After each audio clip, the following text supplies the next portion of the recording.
نحمدہ و نصلی علی رسولہ الکریم اما بعد ربی اشرح لی صدری ویسر لی امری واحلل عقدۃ من لسانی یفقہوا قولی۔ آج ہم لوگ اعتکاف کے مسائل پر گفتگو کرنے جا رہے ہیں۔ حضرت ابو ہریرہ رضی اللہ تعالیٰ عنہ سے روایت ہے کہ نبی کریم صلی اللہ علیہ وسلم کے سامنے ہر سال رمضان میں ایک بار قرآن پڑھا جاتا۔ جس سال آپ صلی اللہ علیہ وسلم نے وفات پائی اس سال آپ کے سامنے 2 مرتبہ قرآن مجید ختم کیا گیا۔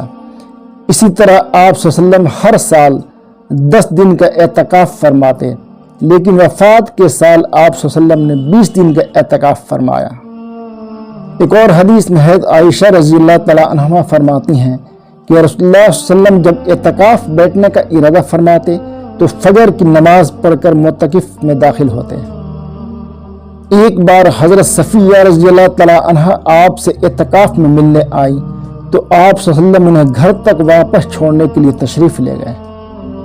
حضرت عائشہ رضی اللہ تعالیٰ عنہا فرماتی ہیں اعتکاف کرنے والے کے لیے سنت یہ ہے کہ وہ بیمار پرسی کو نہ جائے، جنازے میں نہ شریک ہو، بیوی کو نہ چھوئے اور نہ اس سے مجامت کرے۔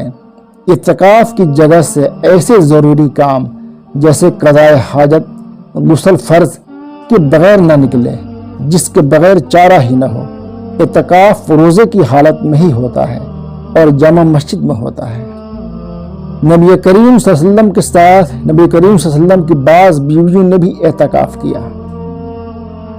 خلاصہ کلام یہ ہے کہ اعتکاف سنت کفایہ ہے اور اعتکاف کی مدت 10 دن ہے۔